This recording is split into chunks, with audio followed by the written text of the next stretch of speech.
We're raiding upper city quarters and sharing loot. That's right, it's Elric, Rise of the Young Kingdoms from Le Département.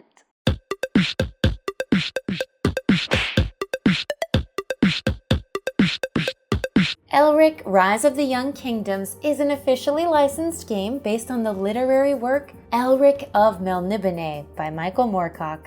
In this epic clash of kingdoms, players take on the roles of emblematic nations, all vying to overthrow the Melnibonean Empire. By amassing warriors and consolidating power, they'll seek to attack and loot the capital city of Imrryr. If they manage to overwhelm the Imryr's palace quarter, the player with the most collected loot will win the game. Setup begins with first player selection. If one of the player's real names is Elric, they take the first player token, otherwise determine who gets it randomly. Now you know why your buddy Elric is always trying to play this game, and why no one ever wants to play Becca forming Mars. Next, deal the quarter tiles onto the table. The tiles come in 3 types: the palace quarter, the upper city quarters, and the harbor quarters. Quarters have circular spaces known as towers, each of which have one of 4 defense types: combat, trap, magic, or heart. Towers are connected by bridges which extend throughout the tile and can connect to other tiles. Place the balance board nearby and separately shuffle and place the defense cards by type: magic, combat, and trap, loot cards, Elric, dirty tricks, and balance, the palace loot cards, and the dirty tricks card deck. Each player takes a kingdom board of their choice, the associated miniatures, and the action token. Kingdom boards have a name, 3 holds, Elric, dirty tricks, and balance, an allegiance, chaos, balance, or law, an action track, a kingdom power box with stats for warriors and heroes known collectively as raiders, a champion power, and 2 boxes for raiders in reserve and engaged raiders. Players should place a number of warriors and hero figures in the reserve box according to their starting numbers on the grid.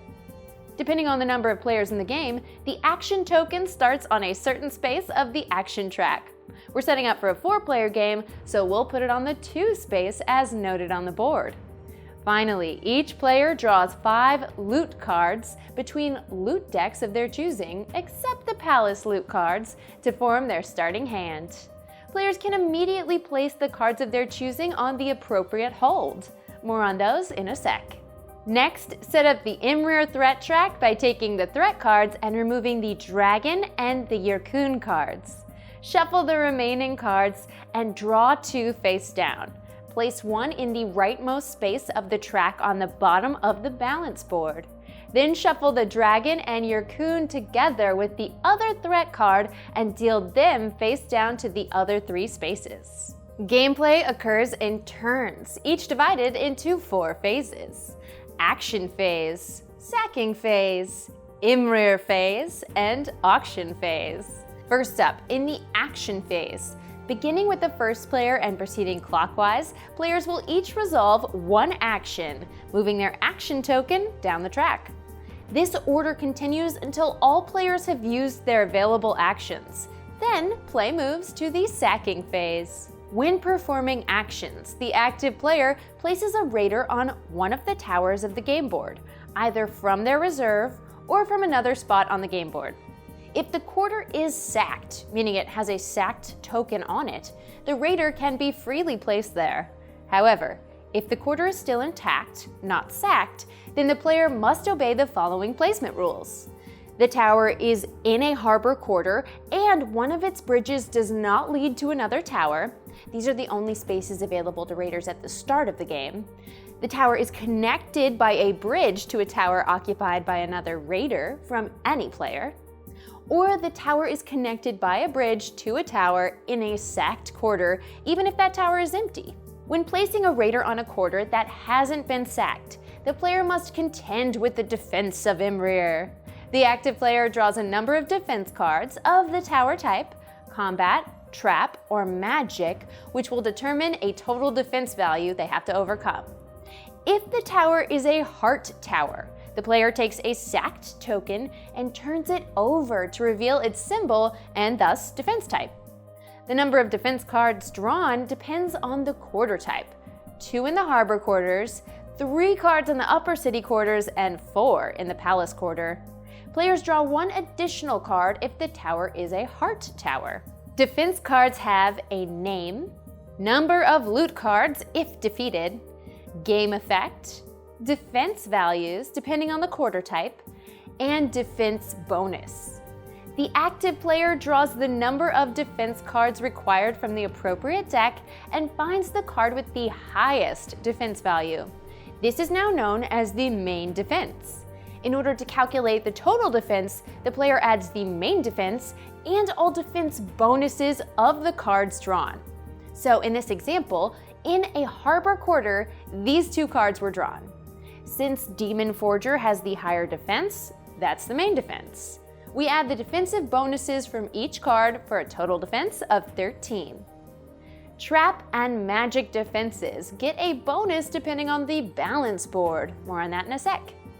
Additionally, the game effects of all drawn cards apply during this action. Before attempting to overcome the defense, the active player may call on another player or players to help them as allies. These players will aid the player's attempt, but also get a share of loot if the raid is successful. Allied players can negotiate with the active player for a number of benefits, including a better pick order of the loot, promises to help on future turns, and more. Once a deal is set, the allies will mobilize 1 or more raiders. A raider can be mobilized if it is already in the quarter where the battle takes place, or if it's in the allied player's reserve. In the latter case, the reserved raider is moved to the engaged raider's box. For each mobilized warrior, the active player will gain +1 on their attempt, each hero is +2, and if Elric is mobilized, +3. After ally assistance, if any, is added up, the active player rolls a single die. They then calculate their total by adding the die results. If a 6 is rolled, that player gets to keep rolling, re-rolling, and adding the next result as well, and there's no limit to the amount of 6s a player can roll. The raider's skill in that defense type, and any points gained from allies. Additionally, the active player and any allies may spend equipment cards. These special loot cards can be played before or after the die roll. Some are discarded after use, others might be returned to the player's hand after the action or at the end of the turn. If the active player's accumulated total meets or exceeds the total defense, they win the battle. The raider stays put and the looting can begin. If the tower was a heart tower, the sacked token is flipped to its sacked side. If the number was less than the total defense, the player's battle ends in defeat. The raider is returned to the reserve box for potential future use. When victorious, the active player draws a number of loot cards from a single loot deck equal to all the loot symbols shown on the defense cards.